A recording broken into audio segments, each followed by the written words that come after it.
La première habitude qui moi a clairement changé ma vie, et si je devais en choisir qu'une ce serait celle-là, c'est de consommer du contenu autour du développement perso, me former en termes de compétences, de soft skills, mieux me connaître, etc. Quand on est à l'école, on nous demande jamais notre avis, on n'apprend pas à avoir confiance en nous, on n'apprend pas à voir encore une fois qu'on est unique et à déterminer en fait qu'est-ce qui fait qu'on peut réussir peu importe qui on est. Donc ça, si on fait pas le travail nous-mêmes à l'heure actuelle dans notre société, on le fait jamais.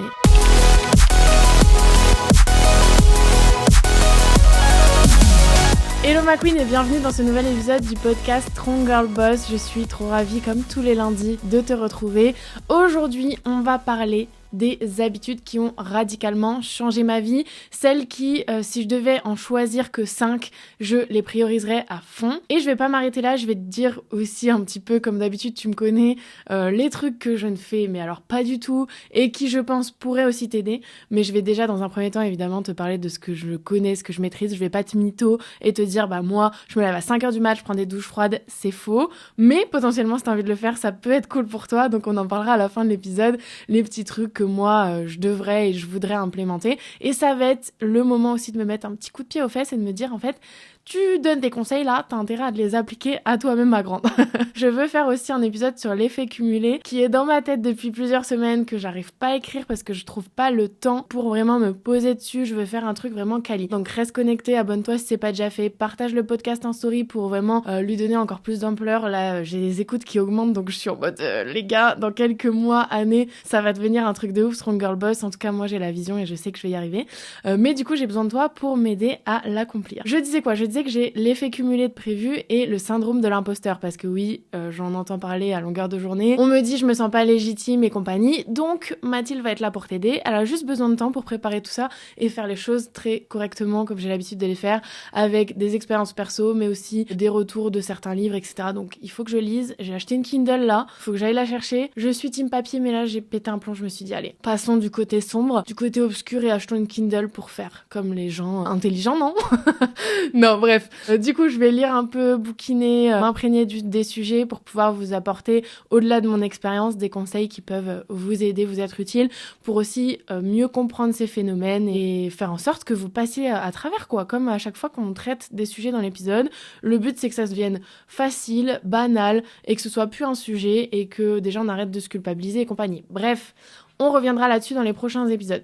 Aujourd'hui, on va parler des habitudes qui ont radicalement changé ma vie. Tu vas le voir, c'est quand même lié à l'effet cumulé. En gros, une habitude, c'est quoi? C'est un geste, c'est une action que tu vas répéter sur plusieurs jours, plusieurs semaines et qui va devenir une routine, qui va devenir quelque chose de banal pour toi, que tu as pleinement intégré dans ton quotidien et qui va en fait te permettre de t'améliorer en général ou de te sentir plus heureux, plus épanoui, de progresser, etc. Je vais te parler d'habitudes qui sont dans ma vie depuis 3 ans maintenant et qui font clairement ma réussite aujourd'hui, qui font clairement ce que je suis aujourd'hui et qui sans ça j'aurais pas réussi du jour au lendemain. Ça va être un peu la thématique de l'épisode sur l'effet cumulé. C'est que évidemment tu vois la réussite des gens à partir du moment où elle devient visible, mais tu vois pas tout ce qui a été fait en amont. Et donc moi ces choses-là je les fais depuis 3 ans pour la plupart. On reviendra étape par étape dessus. Et c'est clairement aujourd'hui le fait que ce soit devenu des habitudes, que ce soit intégré dans mon quotidien, qui fait que ça me permet d'avoir des résultats. J'ai pas eu des résultats de ces habitudes dès le début. Et c'est pour ça que c'est compliqué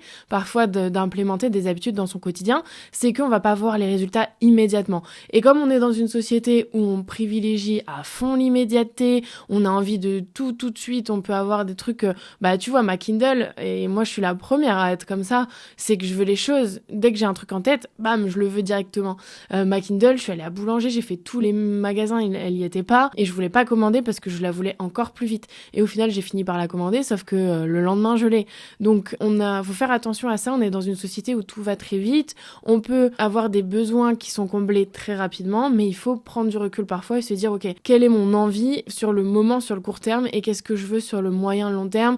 Ce qui m'a le plus aidé à mettre en place certaines habitudes, c'est de me dire à chaque fois, et c'est Valentin si tu m'écoutes qui m'avait dit ça, ça m'a marqué, qu'est-ce que ferait la personne que tu veux devenir. Et ça c'est un game changer en fait, c'est que ça doit pas te frustrer dans certains trucs. Tu vois, la personne que je veux devenir, elle bouffe peut-être pas McDo tous les dimanches. Moi si ça me fait plaisir, je vais pas non plus m'en priver, mais par contre quand j'ai pas la motive d'aller au sport, je vais me dire qu'est-ce qu'elle ferait la personne que je veux devenir. Elle irait au sport en fait, elle y va déjà pas autant, j'y vais déjà pas autant que ce que je voudrais, donc autant que j'y aille le peu de fois où j'y vais. ok. Donc ça, c'est des petits tips, un petit mantra qui m'aide bien, moi, quand je dois prendre une décision, quand j'ai pas envie de faire quelque chose, alors que je sais que c'est pour mon bien, etc., que c'est pour devenir la personne que je veux être, je me dis, en fait, qu'est-ce qu'elle ferait? Elle le ferait. Donc maintenant, tu bouges tes fesses et tu y vas. Autre petit tips aussi qui, moi, m'aide beaucoup en ce moment, c'est de me dire, par exemple, le podcast. Le podcast, c'est un truc que je kiffe faire, mais, soyons clairs, là, j'ai passé une nuit de merde, on est lundi matin, j'avais pas du tout envie de me lever et de venir tourner le podcast. Après, j'ai fait quoi? Bon, déjà, je me suis rappelé de vous toutes qui m'écoutent, qui me partagent, et je sais que c'est non négociable, je veux pas louper un lundi, c'est un non négociable. Donc ça, c'est pareil, c'est si t'as un truc dans ta vie non négociable. En fait, tu vas pas pouvoir dire, du jour au lendemain, je vais aller faire du sport, je vais lire, je vais consommer du contenu, j'en sais rien, tu vas pas refaire ta journée du jour au lendemain, sinon tu tiendras pas et tu vas être paumé et tu pourras pas prioriser et être satisfait de toi. C'est super important pour moi de se dire c'est quoi ma priorité du moment. Et moi, je considère que t'as un objectif, pas plus. Tu peux en avoir 3, mais il faut qu'ils soient quand même malgré tout liés. Donc au final, tu trouves souvent un objectif principal dans ta vie et tout le reste tourne autour. Moi là, le podcast, je me suis dit, c'est le truc non négociable. Certes, c'est pas ça qui me fait directement gagner de l'argent. Là, on est sur une semaine de lancement, d'ouverture de place, où bien sûr que si j'avais passé mon heure à envoyer des messages, à faire rentrer des clientes, ça m'aurait fait plus d'argent. Mais mon podcast, c'est aussi ma priorité parce que c'est un truc qui me fait kiffer au-delà de mon business. C'est un truc où je me dis que j'apporte de la valeur gratuitement, que j'aide des nanas et ça rejoint en fait ma mission et ma vision. Et comment je fais quand c'est comme ça? Je me dis, ok, comment tu vas te sentir après? Et à chaque fois, quand je sors de mon podcast, je suis trop contente, je suis fière de moi et je suis satisfaite en me disant que d'autres personnes vont pouvoir entendre mon message. Donc ça, c'est aussi une astuce. Première astuce, dis-toi qu'est-ce que ferait la personne que je veux devenir. Moi déjà, le podcast, évidemment, la personne que je veux devenir, son podcast toutes les semaines, c'est devenu un truc facile, banal et elle a pas de mal à aller enregistrer au studio. Deuxième étape, comment tu vas te sentir après? Est-ce que tu vas te sentir mieux, moins bien, etc. Moi, je sais que je me sens mieux après mon épisode. Autant que j'y aille parce que je suis déjà pas très bien, je suis pas très motivée, donc autant faire des trucs qui vont me rajouter des endorphines, etc. Troisième étape, fais la première action. Et en général, les actions suivantes suivent. Par exemple, tu veux aller courir, t'as un peu la flemme, va t'habiller. Déjà, achète-toi des tenues et tout qui te font te sentir bien, machin, et va te mettre tes habits, tes baskets. Après, ton cerveau, c'est bon, il est parti, lui, il s'est dit, c'est bon, on a fait la première étape, on va faire la suite, on va pas s'arrêter là, en fait. On va pas mettre notre tenue, nos baskets et retourner dans notre lit ou dans notre canapé. Non, si on les a mis, c'est qu'on va. Après, peu importe le résultat, que tu cours 10 minutes ou 45 minutes, on s'en fout. Le tout, c'est de passer à l'action et de faire des petites étapes qui vont en fait te permettre d'atteindre tes objectifs beaucoup plus vite. Ce que tu peux faire aussi, que moi je fais pas du tout, c'est le truc habit tracker là. C'est traquer ses habitudes, c'est-à-dire mettre une croix à chaque jour quand tu as bien fait ce que tu voulais faire. Moi, je le fais pas parce que je trouve, ça me met un peu de pression et puis je pense par flemme, j'avoue. Encore une fois, je suis transparente, je vais pas te dire que je fais des trucs alors que je les fais pas, mais je pense que pour certaines personnes, ça peut être super utile parce que tu vois ta progression. Jour 1 sur 30, quand t'es au jour 15, tu te dis je vais pas m'arrêter là. Quand tu coches, c'est aussi satisfaisant de se dire je l'ai fait. Mais il faut pas que ça te culpabilise quand tu le fais pas, quand tu sautes une journée, il faut que tu te dises le lendemain, je le fais. Mais ça peut être aussi une petite astuce qui coûte rien de tester, je pense, de suivre ses habitudes comme ça. Et ça permet aussi de se rendre compte, comme je te disais, du chemin parcouru. Parce que des fois, tu vas te focus, en fait, le cerveau, il est fait comme ça, comme d'habitude, tu vas te focus sur le négatif et tu vas te dire mercredi, je suis pas allée courir. Et donc le pire, évidemment, c'est de dire comme j'y suis pas allée mercredi, je vais pas y aller jeudi, vendredi, samedi, dimanche. Bon, évidemment, ça c'est une connerie. Mais parfois, il y a des gens qui vont y aller lundi, mardi, vendredi, et parce qu'ils y sont pas allés mercredi alors qu'ils s'étaient dit, ils vont se focus là-dessus, ils vont se dire je suis une merde, j'y arrive pas, etc., etc. Non, le fait de traquer ses habitudes, ça peut te permettre de te rendre compte aussi de ta progression, de ton évolution, du fait que peut-être que la semaine dernière t'es allé que 2 fois, là t'y allais 3 fois, et même si t'y es pas allé 4 fois, c'est pas grave, t'es déjà allé plus que la semaine d'avant. Donc ça, c'est aussi super important quand tu mets en place des habitudes, de pas te culpabiliser, de te dire mieux vaut 1 que 0 et de toujours essayer de t'améliorer, de continuer sans te mettre de pression de j'ai pas réussi, donc j'abandonne tout en fait. Moi, il y a une phrase qui me drive tout le temps et que je répète tout le temps à mes clientes parce que sur les réseaux sociaux, c'est exactement comme ça que ça marche. C'est tu ne peux pas échouer si tu continues en gros. Tu peux pas échouer si t'abandonnes jamais. En fait, qui peut dire j'ai échoué si t'es en train de continuer? Forcément, tu peux dire je peux réussir demain en fait. Donc je continue jusqu'à temps que je réussisse. Et il y a pas de raison que tu réussisses pas si tu mets les bonnes actions en place, si tu mets des bonnes habitudes en place, si tu t'entoures bien, tous les conseils que je te donne tout au long de ce podcast et dans les épisodes précédents aussi, c'est que si tu n'arrêtes pas, il y a pas de raison que tu n'y arrives pas. Et ça, c'est vraiment un mantra, moi, dans ma vie, où je me dis, mais en fait, il peut rien m'arriver. Je peux pas échouer, parce que forcément, j'apprendrai des trucs, et je compte pas m'arrêter là, en fait. Et peu importe, même si je parle pas du fait d'abandonner, genre de changer de truc. Tu vois, tu fais une reconversion professionnelle, il y a des gens qui voient ça comme un échec parce qu'ils arrêtent quelque chose. Non, continue, t'es dans l'évolution. Ce que je veux dire, c'est, si tu arrêtes et que tu dis, oui, bah c'est bon, ça marche pas, j'arrête tout, juste parce que ça marche pas. Alors que c'est ce que tu veux au fond. En fait, il faut faire la différence entre ce que tu veux vraiment et ce qui est pas aligné avec toi. Moi, j'en parle souvent, ma première expérience de réseaux sociaux et de business était un truc qui était pas aligné avec moi. C'était une compétence que je monétisais, mais j'avais pas de mission derrière. Je vibrais pas pour le truc. Donc, j'ai arrêté. Et ça a pas été un échec. J'ai pas réussi, parce que c'est une des pierres qui a fait qu'aujourd'hui j'en suis là et qu'aujourd'hui je réussis à ma manière. Donc j'étais pas alignée, mais j'ai pas arrêté par lâcheté ou autre, parce que j'étais pas alignée, ok. Par contre, si t'arrêtes alors que tu veux quelque chose profondément, tu veux changer de situation, tu veux réussir sur les réseaux sociaux, mais t'arrêtes parce que au bout de 3 mois ça marche pas, bon bah là c'est un échec, là c'est de l'abandon pur et dur, et là c'est complètement con. Donc si tu veux réellement quelque chose, n'arrête pas. Et donc les habitudes, c'est pareil. Si tu veux réellement intégrer ton habitude pour un objectif en général plus gros que juste l'habitude, pour devenir une certaine personne, bah évidemment que si tu arrêtes, tu ne deviendras pas cette personne. Et il n'y a pas de raison que si tu continues, tu ne la deviennes pas au bout d'un moment. Bref, venons quand même à ces 5 habitudes. On était là pour ça, Mathilde. C'était pas du tout prévu que je te parle un petit peu des astuces et autres, mais je me suis dit, en fait, ça me paraissait évident, mais ça l'est pas forcément pour tout le monde. Et souvent, on entend qu'il faudrait mettre telles habitudes en place, mais on sait pas comment faire et on n'arrive pas à trouver la motivation. Voilà, donc j'espère que ça pourra t'aider. Donc la première habitude qui, moi, a clairement changé ma vie, et si je devais en choisir qu'une, ce serait celle-là, c'est de consommer du contenu éducationnel, ça se dit, je sais pas, mais autour du développement perso, de l'éducation financière, des relations, de la communication non verbale, etc. Bref, me former en termes de compétences, de soft skills, mieux me connaître, etc. Tout ce qui est dev perso, éducation financière et relations en gros.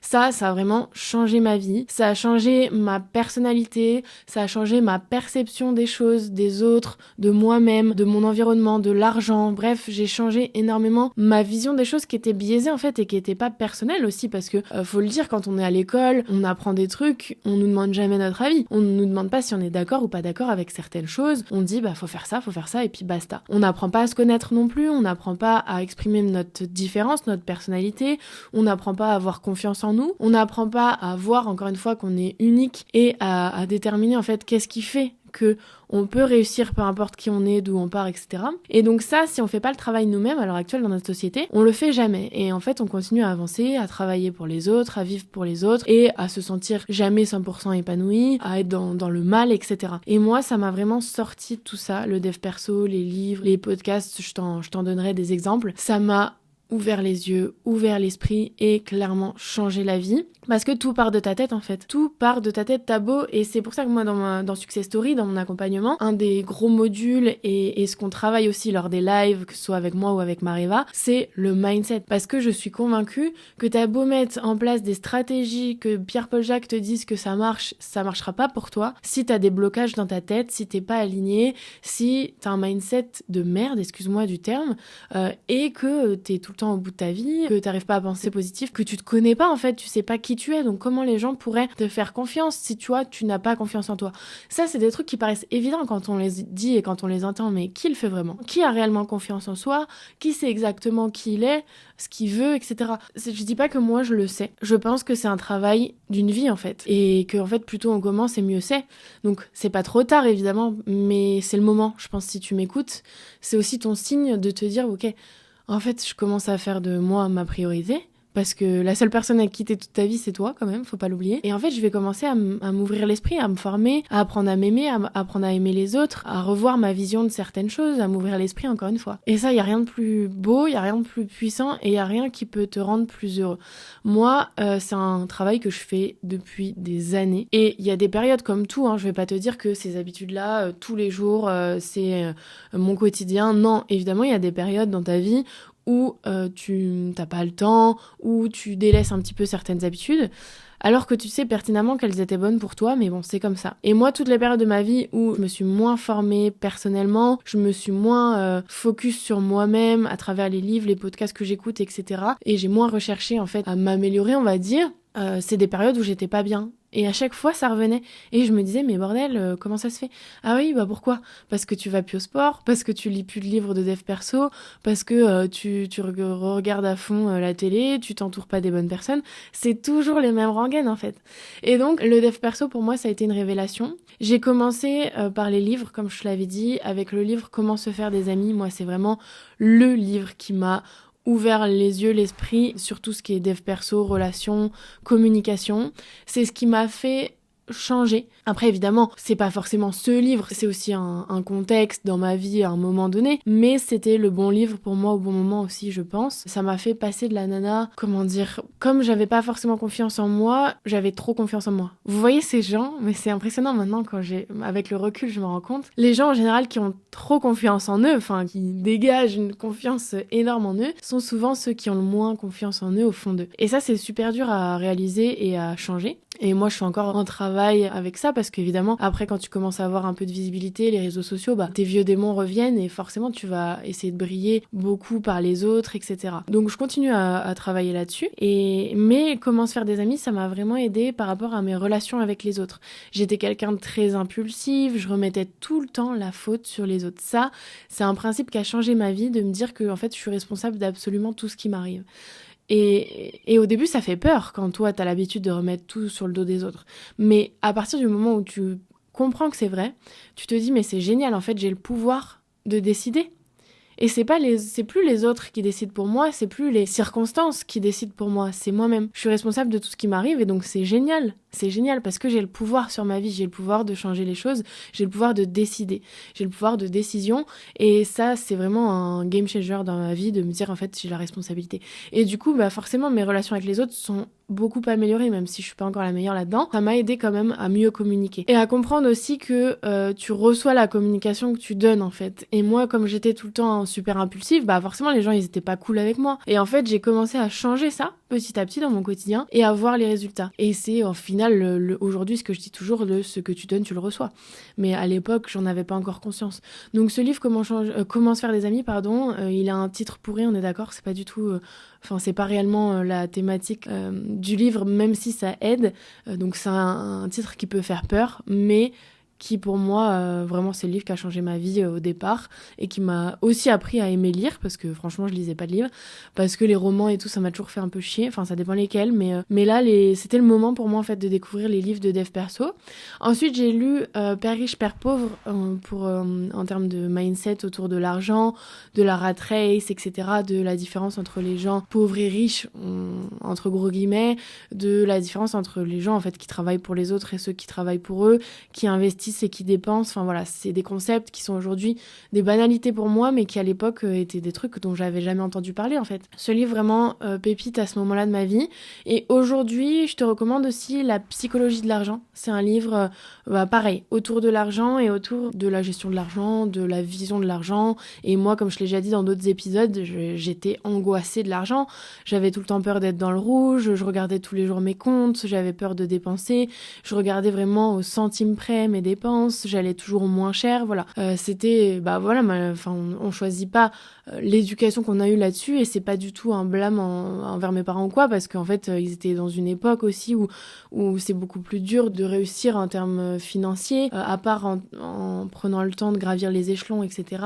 Et surtout, en fait, comme on dit, j'ai appris ça il y a pas longtemps, là, les bagages intergénérationnels, je crois, ça se dit. Et en fait, tu te rends compte que de décennie en décennie, dans ta famille, il y a des concepts qui se sont installés parce que les grands-parents n'avaient pas assez d'argent et n'ont pas pu fournir des études suffisantes au père. Et donc, le père a commencé quand même à réussir, à se débrouiller par lui-même, mais du coup, était on va épargner, on va faire très attention à ce qu'on dépense parce que l'argent, en fait, c'est une ressource qu'on n'avait pas quand on était enfant. Et donc, il faut le préserver à tout prix. Et moi, je connais la la pauvreté et j'ai pas envie d'y retourner, donc je suis proche de mon argent. Et du coup, en fait, ça de génération en génération, ça s'entretient. En général, il arrive quelqu'un pour briser tout ça.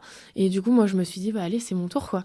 C'est à moi de changer ça dans ma famille et de faire en sorte que l'argent devienne abondance, ne devienne plus un frein mais un moyen, et devienne un truc dont on n'a pas peur mais qu'on aime, en fait. Et ça, c'est une vision qui est longue, hein. Je dis pas ça là en une journée après en ayant lu un livre, hein. C'est comme je te dis, ça fait 3 ans que je travaille ça, et là, je commence à sentir. Mais pourquoi ? Parce que maintenant, c'est beaucoup plus facile, maintenant que j'ai de l'argent, de dire ça. Quand on n'a pas, c'est plus dur. Donc, il faut commencer à conditionner ton cerveau quand tu en as pas, à agir comme si tu en avais. Et aujourd'hui, tout ce que j'ai manifesté, etc., se réalise. Et aujourd'hui, je lâche des 700 balles, des 1000 balles dans des Airbnb pour 1 ou 2 nuits, et ça me dérange pas. Et en fait, je suis plus du tout attachée à l'argent. Et bref, c'était pas le sujet, mais voilà, père riche, père pauvre et la psychologie de l'argent, c'est super important. Faudrait que j'en trouve d'autres, j'avoue. Moi, j'ai aussi écouté des podcasts, je me suis entourée de gens inspirants qui avaient cette vision de l'argent. C'est aussi pour ça que je l'ai développée. Mais voilà, commencer par les livres, c'est très bien. Et puis, comme je te disais, je vais faire un épisode de podcast sur la thématique de l'argent en entier. Donc là, je chercherai d'autres sources qui peuvent t'aider. Mais commencer par ça, c'est déjà très bien. Autre livre dont je t'ai déjà parlé aussi, c'est Les mots sont des fenêtres, qui m'a beaucoup aidé en termes de communication non violente. Tout à l'heure, je crois que j'ai dit communication non verbale, mais c'était pas le but. C'était communication non violente, et ça m'a beaucoup aidé. Il faudrait que je le relise parce qu'en fait, encore une fois, c'est des systèmes qui mettent des années à être changés quand t'as l'habitude de communiquer d'une certaine manière avec les gens. Quand t'apprends une nouvelle manière, t'essaies de la mettre en place et puis très vite tu retournes dans tes vieux démons. Donc faudrait que je le relise et que je réapprenne un petit peu ce système de communication non violente parce que je l'avais trouvé très pertinent et beaucoup plus humain en fait que communiquer en s'insultant, avec un manque de respect, etc. Et autre livre que j'ai lu très récemment qui peut être intéressant, c'est le livre de Chloé Bloom autour de l'amour de soi, j'ai perdu le nom, Déployer l'amour de soi je crois, qui est assez cool. Il change en fait de ce qu'on peut entendre sur l'amour de soi et tout, je l'aime bien. Je l'aime de plus en plus cette nana parce que je trouve que, un petit peu comme moi, ce que j'ai envie de diffuser, elle diffuse des messages qui sont nuancés, où elle va toujours dire qu'en fait personne n'est parfait, que si tu ressens ça, c'est pas forcément mal, il faut essayer de l'interpréter, enfin bref, tu vas voir au sein du livre, en gros, je l'ai trouvé très intéressant parce qu'elle déculpabilise beaucoup de choses, elle met en avant aussi beaucoup ce qu'elle appelle les parts d'ombre, et je pense que c'est intéressant aussi d'apprendre à s'aimer, d'aimer ses qualités, etc. quand tu développes ta confiance en toi, mais aussi d'aimer les parties de toi qui sont pas forcément incroyables, qui sont pas forcément belles, toute rose, etc. Moi, c'est quelque chose que j'adore en ce moment développer. Donc, ce livre-là, il peut être intéressant aussi pour toi.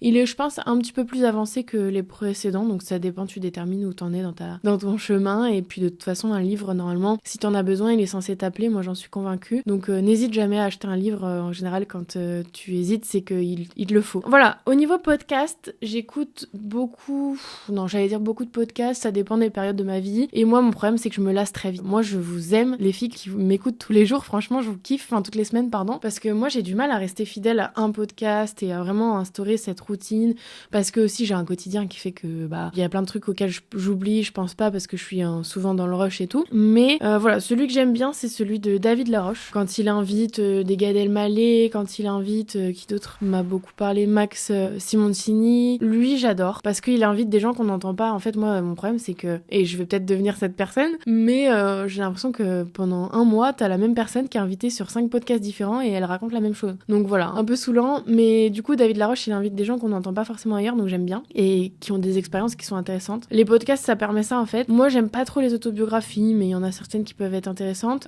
En revanche, les podcasts, je trouve ça bien parce que tu rentres vraiment dans l'intimité de la personne. Elle partage son expérience qu'elle a vécue, ce qu'on voit pas forcément dans ses contenus à elle en fait. Donc quand elle est invitée sur un autre podcast, c'est assez intéressant. Donc David Laroche, Alec Henry, j'aime bien sa manière de poser les questions aussi, je trouve qu'il pose des questions qu'on n'entend pas forcément ailleurs, qui sont très recherchées, intéressées par rapport à la personne. Je les écoute pas tous parce qu'il y a des gens qui m'intéressent pas forcément, puis je peux pas passer 2 heures par jour sur un podcast parce que c'est des podcasts quand même assez longs, mais avec certaines personnes, notamment celui de Max Piccinini, j'ai adoré celui de Alec Henry et Max Piccinini. C'est d'ailleurs là où la phrase a résonné en moi, le où est le cadeau, que je répète beaucoup à mes clientes maintenant.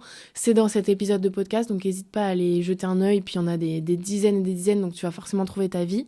En ce moment, j'écoute aussi celui de Chloé Bloom, du coup, avec son livre, etc. Je commence à m'intéresser à ce qu'elle fait et je trouve qu'elle aborde aussi des thématiques qu'on n'aborde pas forcément dans d'autres podcasts. Récemment, elle a abordé justement l'histoire de l'estime de soi, le fait d'être superficiel, etc. C'était super intéressant, j'ai trouvé. Vraiment, je trouve qu'elle a une approche différente des autres. Et j'écoute aussi Richissime, que j'ai découvert très récemment. Je suis pas encore, moi je suis transparente avec vous, je suis pas encore super fan de la nana qui gère le podcast, mais parce que en fait, ce qui est dur quand t'es un podcast que à deux, et c'est pour ça moi je voulais pas faire qu'un podcast d'interview, parce que je trouve que du coup tu deviens intervieweur. Et moi j'avais des choses à dire, des choses à partager, et du coup je veux que dans mes podcasts, même quand j'invite des gens, ce soit un échange et moi aussi j'ai ma place, alors qu'il y a des podcasts où vraiment la personne elle est là juste pour poser les questions. Et moi, pour l'instant, j'ai pas envie d'être cette personne ou de faire semblant. Voilà, il y a plein de gens qui me disent ton podcast il pourrait être beaucoup plus visible si t'invitais des gens dessus, ça te ferait de la pub et tout. Ouais, mais moi je veux pas en fait inviter des gens pour avoir de la visibilité, je veux inviter des gens pour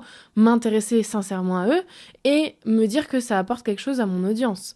De base, les nanas qui m'écoutaient de base quoi, enfin même le jour où j'aurai 10 000 écoutes, je peux dire que les 1000 premières, je ne vous oublierai pas. Donc voilà, je me force pas et je verrai, mais pour l'instant je me vois pas dans ce rôle de je pose juste des questions, moi aussi je veux partager des choses, je veux partager mon expérience, c'est pour ça que j'ai mon podcast. Pourquoi je disais ça, je ne sais plus. Ah oui, je disais que dans Richissime, en fait, j'ai pas d'attache avec la nana qui gère parce que souvent elle pose juste des questions et que je la connais pas vraiment. Mais je trouve qu'elle a aussi des invités intéressants et qu'elle a quand même cette approche au niveau argent qui est intéressante, où on se cache pas. J'avais écouté celui avec Aline The Bee Boost, j'allais dire Boost en bise, Margot, si tu m'écoutes. Il y a le podcast de Margot aussi qui est intéressant mais qui est très spontané. Elle parle dans son téléphone et basta, mais elle partage son expérience, donc c'est intéressant aussi. Moi je l'ai en coach en one-one, du coup son podcast, voilà, elle dit des choses que je connais déjà sur elle, mais pour quelqu'un qui ne la connaît pas, ça peut être intéressant. Ça s'appelle Le journal d'une entrepreneur 2.0 il me semble. Et finalement j'écoute aussi parfois A Better You, qui est un podcast plus sur l'aspect vraiment girly, estime de soi, énergie féminine, etc. Je crois que j'ai fait le tour. Ensuite YouTube, elle a un podcast aussi. En ce moment binge-watch, je crois qu'on dit, genre je consomme absolument tous les contenus de Tamkor. Cette meuf, je la trouve incroyable. Elle a explosé sur YouTube très très rapidement, mais parce qu'encore une fois, pareil, elle dit des choses qu'on n'entend pas forcément ailleurs, elle est full développement perso, relations, glow up, etc. Elle a même une deuxième chaîne maintenant sur sa vie à elle d'entrepreneuse. Cette meuf, je la kiffe en fait en ce moment, c'est la meuf que j'écoute. Moi je suis trop obsessionnelle en fait. Je vais avoir... C'est comme les musiques, il y en a une qui me plaît, je l'écoute matin, midi, soir, 15 fois par jour, et au bout d'un moment, hop, je m'en lasse et je passe à autre chose. Les créateurs de contenu, malheureusement, c'est souvent ça. Il y a très peu de créateurs que j'écoute depuis 10 ans, quoi. Je vais être à fond avec une personne, je vais regarder tous ses contenus, et après je vais m'en lasser, et du coup je vais changer. Donc je sais pas comment toi tu aimes. Donc j'ai eu aussi ma période Ali Abdaal, qui lui est plus axé productivité, mais qui dit des trucs quand même super intéressants sur le business. Sur YouTube, il y a qui d'autre que j'aime bien ? Pas forcément que j'aime particulièrement, mais qui est intéressant si t'es dans ton début de dev perso business en ligne, c'est Yomi Denzel. Certaines de ses vidéos qui sont quand même très très quali sur aussi les habitudes à mettre en place dans ta vie, etc. Là je suis en train de me dire que je suis juste à l'habitude 1 et on est genre à 30 minutes de podcast, donc tout va bien. Mais bon, donc Yomi évidemment, sur YouTube il y a qui d'autre ? Évidemment The Wizard List. The Wizard List, pareil, révélation, cette nana elle est incroyable, moi elle m'inspire beaucoup. Je pense que je développe aussi pas mal de compétences en termes oratoires, enfin je sais pas comment on peut appeler ça, mais même avec mes clientes, je les bouscule beaucoup et je me suis beaucoup retrouvée dans la manière de parler de The Wizard List parce que elle est cash et moi je suis comme ça. Et en fait, sur les réseaux, à un moment, c'était pas très cool d'être cash, tu vois, puis t'avais peur de te faire critiquer par les gens. Et aujourd'hui, comme il y a de plus en plus de gens qui disent, en fait, moi, je vais te dire les choses et si t'es pas capable de les entendre, c'est pas grave. Tu écoutes quelqu'un d'autre, un autre podcast et voilà. Donc moi, je suis assez alignée avec cette manière d'être et du coup, j'adore The Wizard List pour ces raisons-là et évidemment pour ce qu'elle partage en termes de contenu et de fond, qui va t'aider beaucoup à prendre confiance en toi, à te libérer de relations toxiques et à assumer qui tu es, ta personnalité et voilà. Je kiffe. Il y a aussi dans le même délire que Yomi, c'est Iman Gadzi qui lui, évidemment, j'espère que t'écoutes du contenu en anglais parce que en France, malheureusement, c'est pour ça aussi moi que j'avais lancé le podcast, c'est que je trouve qu'il n'y a pas assez de ref France en termes de business, encore moins féminin. Donc moi j'écoute beaucoup, tu le vois, de contenu en anglais. J'écoute aussi en termes de podcast beaucoup évidemment Jessica avec Pause Latte, mais qui elle est plus axée vraiment business, marketing et tout. Donc ça dépend, c'est pas du dev perso mais ça m'aide aussi pas mal. On en a discuté récemment, je me retrouve très alignée avec ses positionnements, sa manière de penser, d'agir et tout. Voilà, donc tu as de la lecture, tu as du podcast, tu as du YouTube. Moi en termes de lecture, là avec ma Kindle j'espère que je vais m'y remettre plus sérieusement. J'aime bien lire le soir, ça m'apaise, ça me fait du bien. Après tout ce qui est dev perso c'est plus compliqué parce qu'au bout de 2 pages je m'endors clairement le soir. Donc souvent je l'intégrais dans ma morning routine on va dire. En ce moment je t'avoue que je galère donc c'est pour ça que j'ai pris ma Kindle. Je me suis dit c'est quand même vachement plus smooth pour transporter, pour l'avoir tout le temps avec moi et tout. Donc on va voir ce que ça donne en termes de lecture. YouTube en ce moment je consomme beaucoup parce que comme j'ai pas trop le temps et je suis très occupée en ce moment, j'optimise, je regarde des vidéos YouTube pendant que je mange par exemple, j'écoute des podcasts pendant que je me prépare le matin. Ça, game changer pour moi. Le matin ça me met dans un bon mood, je me dis que pendant que je me prépare, j'écoute, certes, parfois j'écoute un peu de musique pour me motiver, mais ensuite je me mets un podcast et comme ça j'apprends des trucs, je me mets aussi dans une bonne énergie parce qu'en général j'écoute des podcasts de dev perso, etc. Donc vraiment je trouve qu'écouter des podcasts le matin, c'est pour ça que le mien il sort à 7h, c'est que je trouve que ça te met dans un bon mood pour ta journée et encore plus pendant ta semaine quand ça sort le lundi à 7h. Deuxième habitude qui a moi clairement changé ma vie, c'est évidemment se former ou se faire coacher, accompagner. Là, moi je parle évidemment business, réseaux sociaux, etc. Mais tu peux aussi l'appliquer en termes sportifs par exemple. Moi je trouve que s'entourer, se former et ou être coaché, c'est indispensable dans tous les domaines de ta vie où tu veux t'améliorer en fait. Tu vas aller beaucoup plus vite, tu vas beaucoup plus, moi en fait, je sais pertinemment qu'aujourd'hui j'aurais pas ce business-là si j'avais pas ma coach et mon mastermind. C'est-à-dire ma coach qui en one-one, me connaît et où je me dis je dois lui rendre des comptes, je dois la rendre fière, alors que c'est pas forcément vrai, mais ça me donne en fait cette énergie et ce truc de il y a quelqu'un qui s'intéresse sincèrement à moi et qui sait ce que je fais parce que tu vois mes proches ils me soutiennent quand même, mais on parle pas vraiment business avec eux, je parle pas forcément business avec mes parents par exemple. En fait, comme ils savent pas ce que je fais réellement, comment ça se passe, ils peuvent pas non plus me conseiller. Et il faut pas en vouloir, faut juste s'entourer de personnes du coup qui savent ce que tu fais, pourquoi tu le fais et qui peuvent te donner des conseils que tu sais juste en fait. Et mon mastermind, on est 8 je crois nana, avec des ambitions, des objectifs, on se soutient, on se suit mutuellement, t'en es où, t'as fait combien de ventes, comment tu te sens, moi ça va pas trop, moi non plus ça va pas trop, si tu veux on s'appelle, on se voit, etc. Ça c'est ultra puissant quand t'es entrepreneur. Moi c'est pour ça aussi que dans Success Story il y a l'aspect communauté qui est mis en avant au même titre que la formation en ligne parce que c'est ultra puissant et en fait si tu restes tout le temps tout seul c'est compliqué, déjà t'avances moins vite et parfois tu te sens vraiment mal quand t'as personne avec qui célébrer tes victoires. Ou alors encore une fois moi j'aurais je pense continué, j'aurais lancé Success Story mais ça aurait pas l'ampleur que ça a aujourd'hui parce que on m'a poussé un peu, tu vois, on m'a challengé et tout seul c'est très dur. Il y a des tempéraments, notamment des hommes qui eux arrivent à se fixer des challenges et vivent par ça tout seul. Moi, j'ai beaucoup de mal et du coup, c'est pour ça que j'ai besoin d'être entourée et que pour rien au monde, je lâcherai ça dans ma vie et que peu importe le prix que je paye, je sais que c'est important pour moi de me former continuellement et d'être accompagnée. Donc toi, peu importe l'échelle à laquelle tu es, peu importe ton objectif, il faut que tu trouves en fait des communautés, ça pareil, je le dis souvent dans mes podcasts, des communautés de gens qui veulent faire comme toi, qui te soutiennent, qui partagent tes victoires, tes défaites, et soit une formation en ligne, soit une communauté, en fonction de ton budget. Encore une fois, le budget c'est aussi un investissement, ce genre de choses, et moi je suis vraiment contente pour te dire, la première formation que j'ai prise, je suis rentrée dans du MLM, j'ai mis toutes mes économies de côté alors que je venais d'arriver à Paris et je me suis dit je vais plus avoir un flec, mais c'est pas grave, j'ai envie de faire des trucs pour moi, j'ai envie de progresser, j'ai envie de bien m'entourer, et c'était des gens qui à l'époque faisaient des choses qui me faisaient rêver. Tu vois, aujourd'hui ces gens, à l'époque je sais plus combien ils gagnaient par mois, mais c'est même pas ce que je fais je pense en 2 jours de lancement, mais à l'époque quand moi je faisais des jobs étudiants, ça me paraissait énorme. Je me disais comment ça, il y a des gens qui ont 25 piges qui peuvent gagner 10 000, 20 000 euros par mois, c'est possible. C'est à ce moment-là que je me suis ouvert l'esprit.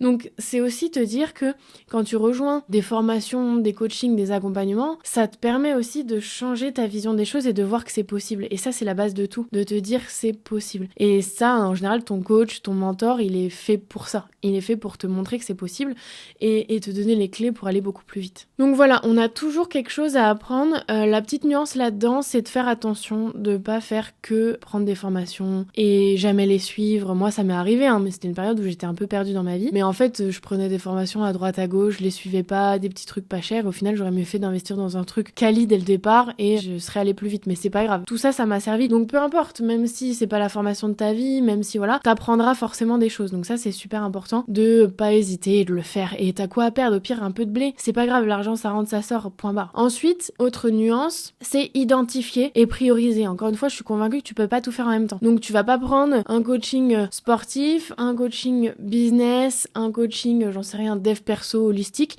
les trois en même temps. Il va falloir aller étape par étape parce qu'en fait, tu peux pas être bon partout, encore une fois. Donc il va falloir que tu identifies les thématiques sur lesquelles tu as envie de te faire accompagner, de te former, etc. Étape par étape. Par exemple, moi, à un moment, je me suis formée toute seule aux réseaux sociaux, à Canva, au business en ligne, étape par étape. Et aujourd'hui, mes besoins en formation, parce que je suis convaincue que tu te formes tout au long de ta vie, tu as toujours quelque chose à apprendre. Aujourd'hui, c'est des besoins totalement différents. C'est des besoins en termes de management, comment gérer des équipes, comment faire en sorte que tes équipes, elles te suivent, elles te respectent, elles suivent ta vision, elles soient motivées, dévouées, etc. Et autre thématique que je pourrais identifier là en live, c'est la gestion du stress. Je t'en ai parlé dans l'épisode sur New York. C'est qu'en ce moment, je me sens anxieuse, stressée. Comment je fais pour gérer mon stress, mes émotions, je vais me faire accompagner, etc. Donc voilà, mes deux thématiques du moment. Donc toi, peu importe quelles sont les tiennes, mais il faut que tu les identifies et que tu les traites une à une. Et tu vas voir que comme ça, tu vas avancer tellement plus vite plutôt que rester dans ta condition, rester dans tes problèmes. En fait, moi, quand les filles, elles veulent rejoindre Success Story, en général, à part si vraiment je vois un profil de ouf ou qu'on a déjà parlé pendant des mois et que c'est bon, là maintenant, t'arrêtes d'attendre, je convainc jamais mes clientes quasiment. Je force personne en fait. Moi, je considère que c'est le moment pour toi, c'est à toi de faire le premier pas parce que sinon, si je te force, tu vas pas être impliqué, tu vas pas être aligné, ça sert à rien. Moi, j'attire mes clientes. Bon, la troisième habitude qui a clairement changé ma vie, c'est le journaling. J'en ai déjà parlé encore une fois dans certains épisodes. C'est vraiment une pratique qui est clairement sous-cotée, je trouve. Enfin là, on commence à en entendre de plus en plus parler, donc c'est cool. Mais vraiment, en fait, encore une fois, quand on est à l'école, etc., on fait pas ce travail. Et je trouve ça complètement con parce que c'est un truc, ça me paraît évident que le fait d'écrire ses émotions, d'écrire ses pensées, d'écrire pour réfléchir à sa vision, réfléchir à qui on est, changer des croyances limitantes, etc., c'est le meilleur moyen. Et en fait, c'est un moment tellement puissant avec toi-même qui devrait être quotidien et une priorité. Moi, je me jette la pierre parce que en ce moment, encore une fois, je suis dans un moment où j'ai plein de trucs qui prennent le dessus et j'ai du mal à revenir dans mon quotidien en étant dans le moment présent et tout. Donc c'est quelque chose, encore une fois, que je travaille. Et là, je suis en lancement, donc je m'autorise à pas avoir des habitudes très régulières et tout, parce que bon, c'est une semaine dans le mois où je suis à fond et je veux faire un gros chiffre d'affaires.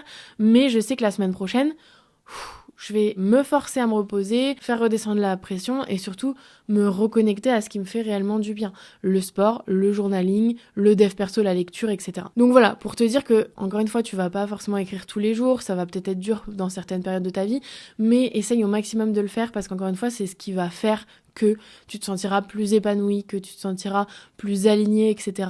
Dans un de mes épisodes, comment il s'appelle ? Ta vie peut changer en un an, je crois il s'appelle. Je te donne des idées de questions auxquelles répondre pour te lancer dans le journaling et normalement ensuite tu trouveras par toi-même et il faut que ce soit des trucs dont tu as envie en fait, sur lesquels tu as envie d'écrire aussi au moment où tu ouvres ton carnet. Moi ce que je fais souvent c'est que j'identifie ma problématique du moment ou comment je me sens, ma victoire du moment et j'écris dessus. Parfois je vais aller travailler, chercher sur ma vision quand je pense à quelque chose, j'aimerais bien avoir un podcast super connu, etc. J'écris, j'ai un podcast qui fait 10 000 vues par semaine. Je suis sponsorisée par les plus grandes marques, je cite des marques. Je fais vraiment ce travail et encore une fois, c'est un moment pour toi, t'es dans ta bulle, tu te mets une petite musique cool, une petite bougie et tu écris. Et ça peut être juste 30 minutes par jour. Qui n'a pas 30 minutes par jour à se consacrer à soi-même ? Donc voilà, c'est important de le rappeler. Et voilà, moi, ça m'a vraiment énormément aidé. Ça doit faire 1 an et demi, 2 ans que je le fais et ça change mon quotidien. Et encore une fois, je te l'ai déjà dit, c'est super gratifiant quand tu relis tes trucs d'il y a 1 an et que tu te dis putain mais en fait tout ce que j'écris je l'ai réalisé, j'ai réussi. ça fait du bien, quoi. Quand je vois comment je parlais de l'argent dans mon carnet en me disant faut que j'arrive à me libérer de ça, je gâte mes proches, enfin voilà, j'écrivais ce que je ferais avec mon argent et tout, ça m'a vachement aidé à voir l'argent comme quelque chose de bien, quelque chose de sain. Donc voilà, journaling, génial. Tu peux combiner ça avec la lecture. Pourquoi ? Parce que si tu lis un livre de dev perso sur l'argent, essaie d'écrire après toi ta vision des choses, que t'as retenu de ton livre, etc. Ça peut être ultra puissant. Parce que c'est bien de lire plein de livres, mais si tu retiens pas et que t'appliques pas ce qu'il y a dedans, c'est cool, tu seras juste aux yeux des autres un peu plus intelligent, mais c'est pas forcément le but recherché. Donc voilà, journaling, il y a plein de gens qui me disent je sais pas quoi écrire et tout. Arrête déjà de te dire que tu sais pas quoi écrire, parce que c'est ça qui fait que tu sais pas quoi écrire. Juste lâche la presse, pense à rien, sois dans le moment présent et ça viendra. Et si t'écris qu'une ligne au début, on s'en fout, t'as déjà écrit quelque chose. Une ligne vaut mieux que zéro, encore une fois. Et ensuite tu vas voir, il y a des fois où t'écriras 3 pages. Et même avec de l'expérience, il y a des jours où t'écriras encore 2 lignes. Parce que c'est comme ça, c'est la vie, on va pas se forcer à se dire il faut que j'écrive 2 pages par jour. Comme les gens qui disent faut que je lise 1 livre par semaine et tout. On se calme en fait. Le but c'est de profiter du moment présent, de mettre en place tes routines, de mettre un temps défini, mais pas forcément un objectif de résultat derrière. 4e habitude qui a changé ma vie, c'est de mettre en place des activités évidemment sportives et artistiques. Pendant trop longtemps, j'ai négligé l'artistique parce que j'étais vraiment dans mon énergie masculine et j'en reparlerai. Et du coup, j'étais sport, business. Le crossfit me permettait de me challenger, de prendre confiance en moi, d'être fière parce que je vais faire tant de séances, je vais me dépasser, je vais rencontrer des gens, etc. Donc très bien. Et pendant 1 heure, je vais penser à rien d'autre que je suis à combien de tours, même si j'arrive pas à les compter, on est d'accord. Et juste, c'est quand que ça finit, quoi. Mais ça fait toujours du bien à la fin, bref. Mais on est bien d'accord que le crossfit, si tu en fais ou si tu en vois, tu vois bien que c'est pas l'activité la plus reposante de la Terre. Donc, en fait, je me suis rendu compte que j'étais tout le temps crispée. Et qu'en fait, j'avais mon quotidien qui était déjà assez agité, j'ai un business en ligne, j'ai des responsabilités, je travaille beaucoup. Et ensuite, le soir, je vais où ? Je vais au crossfit pour certes ne plus penser à rien et donc penser que ça me fait du bien, mais ressortir et être encore plus tendu, encore plus toujours dans l'action, avec un système nerveux qui est toujours en flic, quoi. Et donc récemment, je me suis rendu compte que j'avais besoin aussi d'activités beaucoup plus saines. Enfin saines, je dis pas que le crossfit c'est pas sain, attention. Par exemple le yoga, même si ce sera dans les habitudes qu'il faut que je remette en place parce que là c'est plus du tout le cas. Mais moi je fais beaucoup de méditation le soir avant de me coucher. La lecture aussi ça peut en faire partie. Mais aussi là récemment je me suis mis un peu à la peinture et ça me fait grave du bien. Je fais des trucs colorés, je libère un petit peu ma créativité, je suis concentrée sur un truc et ça me fait une vraie pause et une pause où je fais rien, quoi. Enfin, ça me demande pas d'effort physique, ça me demande pas d'être encore plus crispée, au contraire, ça me permet de me détendre. Là aussi, je voudrais mettre en place régulièrement des massages, du spa et tout, parce que je sens que j'arrive à un niveau de tension et de pression dans mon corps où je sais que si je continue, ça va être compliqué. Il faut que je m'impose des moments vraiment de repos et de relaxation. Et 5e habitude qui est aussi liée avec la précédente, c'est de réduire mes to-do, de plus m'écouter et de libérer mon énergie féminine. J'ai mis tout dans le même parce que je trouve que c'est lié. Alléger sa to-do, c'est la première étape. Ensuite, tu vas apprendre plus à t'écouter et ensuite, tu vas libérer ton énergie féminine en général. Mais en gros, moi, j'avais tendance à avoir des to-do à rallonge. Comme je te disais, j'étais énormément dans mon énergie masculine, c'est-à-dire passer à l'action. Et si tu te reposes, en fait, t'es une merde. Parce que quand tu rentres aussi dans le monde du business, dans le monde du développement perso, tu avais, il y a 3 ans, pas mal d'exemples masculins, très peu de féminins. Aujourd'hui, il y en a plus, donc c'est quand même cool. Mais voilà, ces conseils, tu sais, les réels motivationnels, là, où t'as pas le droit d'abandonner, sinon t'es une merde, si tu te lèves pas à 5h du mat, non. Gros, encore une fois, laisse-moi tranquille, laisse-moi respirer, ça va bien se passer. Mais ouais, donc j'ai découvert l'énergie féminine et le principe d'énergie féminine grâce à Mariva, qui est coach au sein de Success Story maintenant, qui m'a appris en fait qu'on était aussi là pour recevoir. On est des femmes, on a besoin de temps off, et ces temps off ne sont pas forcément des temps, et c'est ça qui est super important, c'est pas des temps où il se passe rien pour toi, il se passe rien pour ton business. C'est des temps où il se passe rien dans ton corps, dans ton esprit, ou en tout cas tu te laisses le temps de recevoir, de te relaxer, d'accepter, de lâcher la prise en fait. Et c'est dans ces moments-là, parfois que tu vas recevoir encore plus que quand tu passes à l'action. Parce que, évidemment, t'es passé à l'action sur certaines périodes de ta journée, mais qu'il y a d'autres périodes où t'as appris à te détacher des choses. Et ça, c'est super important pour moi, le détachement. C'est une habitude qui vraiment me change la vie, de m'imposer des temps pour recevoir. Et d'alléger mes to-do, parce qu'en fait, j'étais tout le temps dans le stress de me dire, j'aurai jamais fini ce que je dois faire aujourd'hui. Comment je vais faire pour tout faire? Alors que tu te rends compte qu'en fait, si ta tâche que tu fais pas, tu la fais le lendemain, c'est pas grave, ça choque personne. Et en fait, toi, tu te sentiras beaucoup mieux d'avoir que quelques tâches dans ta to-do et de les cocher et de te dire, putain, maintenant c'est bon, je vais recevoir, je vais promener mon chien, je vais faire mon ordi, je me barre, je vais à la piscine, j'en sais rien, je vais faire de la peinture. Bah en fait, le lendemain, t'auras grave envie de faire ton autre tâche et au final, t'avanceras beaucoup plus vite sur le moyen terme. Et ça, c'est une notion que je connaissais pas du tout à la base quand j'ai commencé et j'étais tout le temps en train de m'épuiser et c'est ce qui fait qu'en fait, mes business, mes réseaux sociaux, ça faisait que des hauts, des bas parce qu'en fait, j'étais tout le temps dans ces énergies-là de je vais me donner à fond, je vais me cramer, je vais redescendre, je vais me redonner à fond, je vais me cramer, je vais redescendre et ça tout le temps.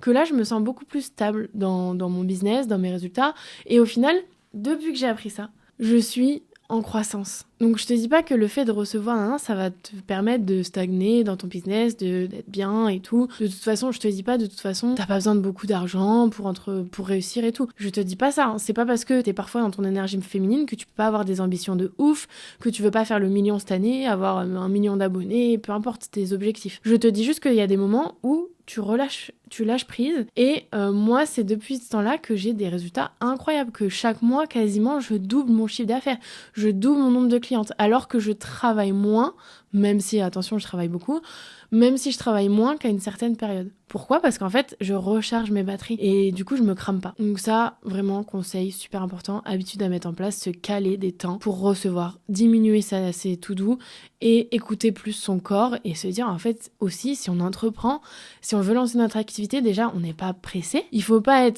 remettre tout au lendemain et tout, mais il faut pas non plus se mettre une pression de dingue. En fait, t'as le time. Et voilà, il faut apprendre à recevoir et à se dire, c'est ok, si je lâche prise, j'ai besoin en fait de ça en tant que femme pour me ressourcer et en fait réussir quoi. Voilà, je m'étais dit que cet épisode allait être un épisode super court parce que c'était des habitudes assez simples, mais au final j'ai bien développé là-dessus. J'ai identifié aussi 3 habitudes que je pense sont très utiles mais que j'arrive pas à mettre en place, mais je te les donne comme ça, toi tu vois si t'arrives à les mettre en place c'est bien, mais encore une fois je vais pas te mytho et te dire que c'est mon cas. Habitude super importante je pense, c'est de prendre ses rendez-vous médicaux. Moi j'ai réalisé récemment que en fait la santé c'est le principal et que sans ça tu fais rien, donc certes l'argent c'est bien, faire plaisir aux autres c'est bien, mais si tu te flingues la santé, à un moment ça se retournera contre toi. Donc prendre ses rendez-vous médicaux, ça permet aussi, tu vois, le dentiste, le coiffeur et tout. C'est pas médical le coiffeur, pardon, mais je vais mettre tout type de rendez-vous. Mes ongles, moi là, je refais mes ongles, ça me coûte une blinde, mais je m'en fous. Ça me fait trop bien, ça me fait 1 heure dans toutes les 3 semaines. Là j'y vais tout à l'heure. Ça me fait 1 heure où je suis bien, où je suis détendue, où je fais un truc pour moi. Et ça me sert dans mon business parce que je considère que ça rajoute, avoir les ongles bien faits, c'est aussi une image que j'ai envie de donner. Donc ça m'aide aussi par rapport à ça. Donc je voulais te dire qu'au-delà de l'aspect santé des rendez-vous médicaux, ça peut être l'aspect aussi physique de confiance en toi. Si tu vas chez le dentiste, etc., forcément tu vas te sentir plus propre. Enfin, je sais pas, je dis ça comme ça. Si tu vas chez le coiffeur, tu vas te sentir plus belle. Enfin voilà. Il faut aussi se dire que ça, c'est des trucs, c'est un investissement en toi. Les rendez-vous médicaux, en plus on est en France, on a de la chance, la plupart des trucs ils sont remboursés, et les rendez-vous plus soins, etc., c'est aussi un investissement en toi. Le massage, la coiffure, les ongles, on peut voir ça comme des futilités, comme des dépenses. Moi aujourd'hui je considère que c'est un investissement sur moi, sur mon image et pour mon business. Deuxième habitude, évidemment, que je n'ai pas mis dans mes habitudes du moment parce que c'est un peu compliqué pour moi en ce moment, c'est de manger sainement et de manger assez. J'en ai conscience que ce qu'on met dans notre corps, c'est aussi nourrir notre cerveau et tout. Mais en ce moment, j'avoue que c'est plus compliqué pour moi, encore une fois, parce que je me fais un peu rouler dessus. Donc il faut que je le remette en place et manger assez. Encore une fois, parce qu'en ce moment, je mange pas du tout assez par rapport à ce dont j'ai besoin, par rapport à l'activité physique que j'ai. Mais encore une fois, le matin, je me dépêche, du coup, je prends pas forcément mon petit-déj ou pas forcément un truc qui soit bon. Pareil, le midi, je vais manger rapidement, je vais pas être aussi... C'est important aussi quand tu manges de prendre ton temps, d'être dans le moment présent, c'est très rare. Je pense déjà le midi à ce que je vais faire l'après-midi et tout. Donc ça, c'est des trucs qu'il faut que j'améliore chez moi. Et troisième aspect, c'est le temps d'écran. Réduire son temps d'écran, je pense que c'est bénéfique de ouf. Mais évidemment, quand t'as une activité sur les réseaux, c'est très compliqué. Mais je pense que c'est pas impossible parce qu'encore une fois, tu peux passer 3 heures sur Insta ou 1 heure et faire la même chose. Il faut juste te mettre une deadline et dire, en fait, je vais être productive, je vais faire tant de trucs, un réel, commenter 10 posts et échanger avec ma communauté pendant 1 heure. Et au final, tu te rends compte que pendant les 3 heures, t'aurais juste scrollé et ça t'aurait servi à rien. Donc encore une fois, mettre en place ça, je pense que c'est pas, même dans nos business, une mauvaise chose. De réduire son temps d'écran, ça peut faire que du bien. Voilà ma queen, c'est tout pour moi aujourd'hui. J'espère que ces piqûres de rappel ou ces nouvelles choses que tu auras découvert dans ce podcast te serviront dans la suite de ton aventure, que ce soit sur les réseaux, dans le business en ligne ou juste dans ton quotidien et dans ta vie. Bisous ma queen, je te souhaite une très belle journée, une très bonne semaine et je te dis à très vite dans un prochain épisode.